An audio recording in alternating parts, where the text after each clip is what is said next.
There's a story every child can tell you, and it goes something like this. Manhattan was an island with native people on it, and then the Dutch bought the land for $60 or some other laughable amount.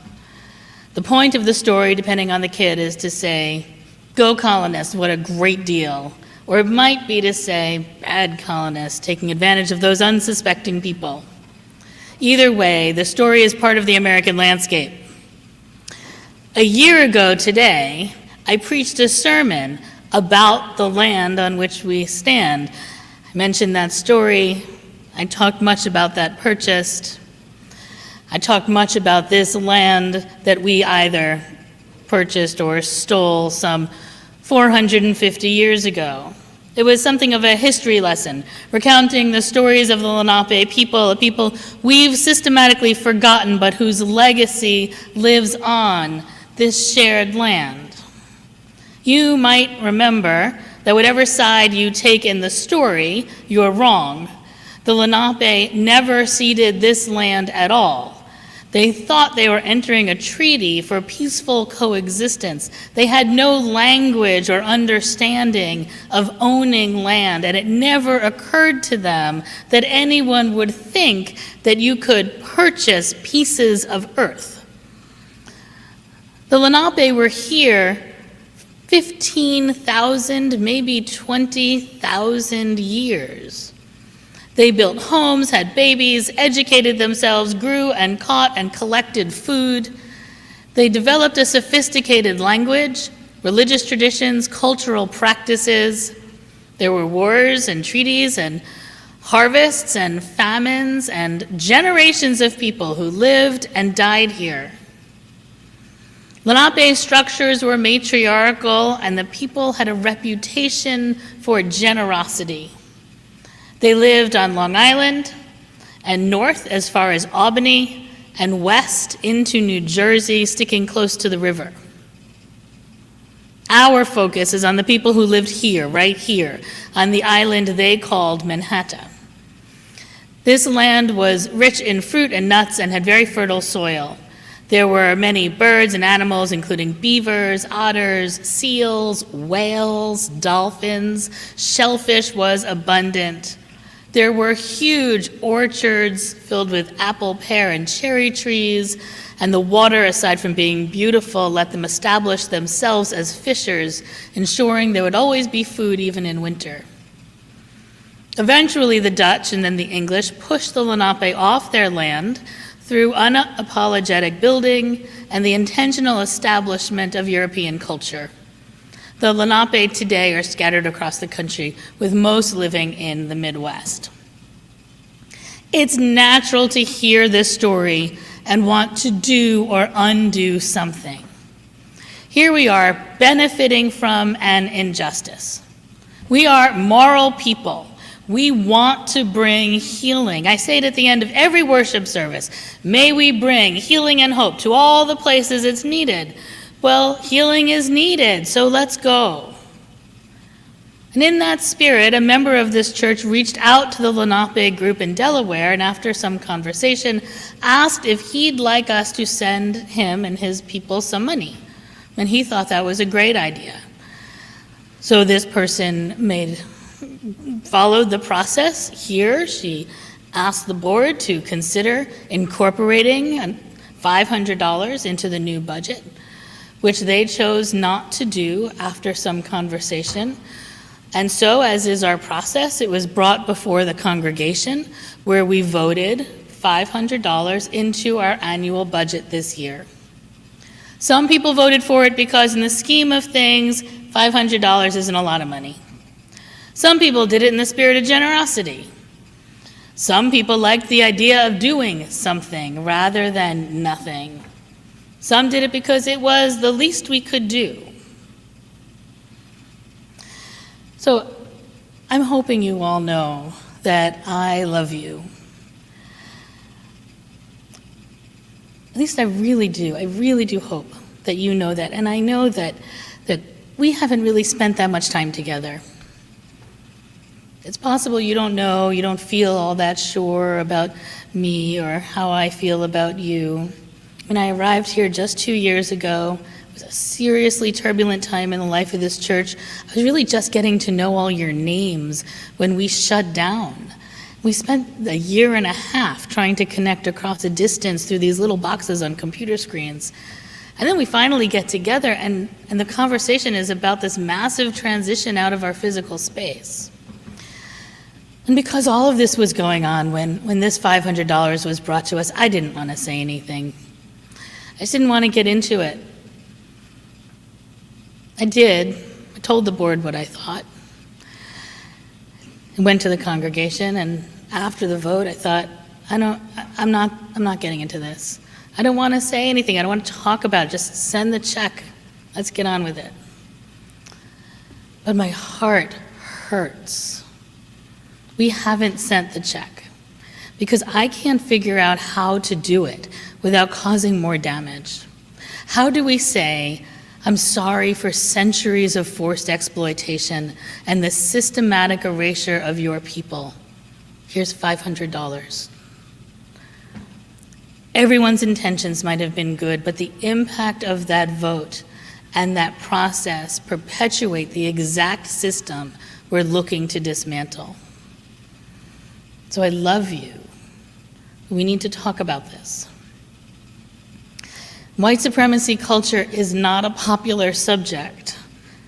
The words themselves are off-putting and potentially misleading. This isn't about white supremacists. This is about a culture, about the air we breathe. It normalizes behaviors that were defined by white people and are now perpetuated by dominant culture.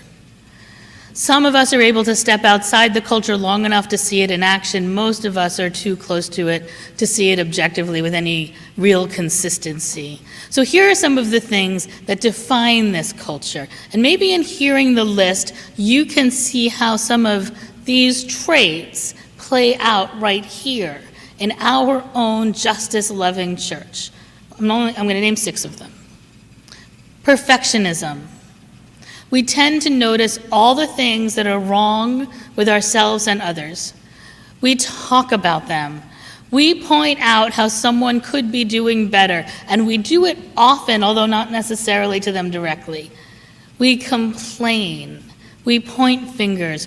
We are sure whatever it is should be better than it is.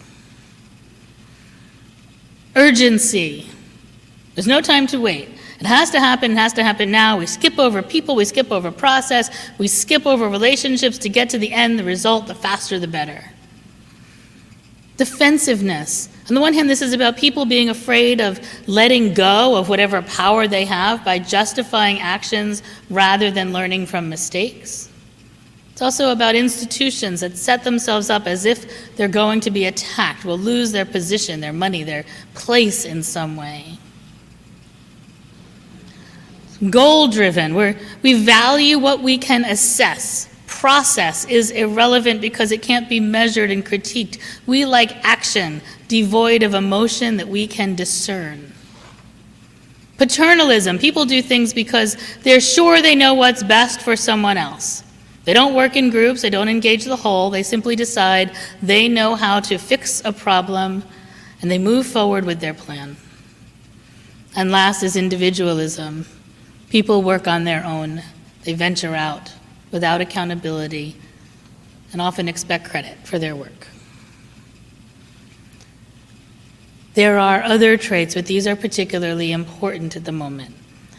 The act of a single person deciding to fix a problem on their own, at least partially as a critique of the process in place, and outside of a conversation or partnership with the intention of helping someone who hasn't asked for help, and doing it quickly, defensively, and without accountability is a very good example of white supremacy culture in action.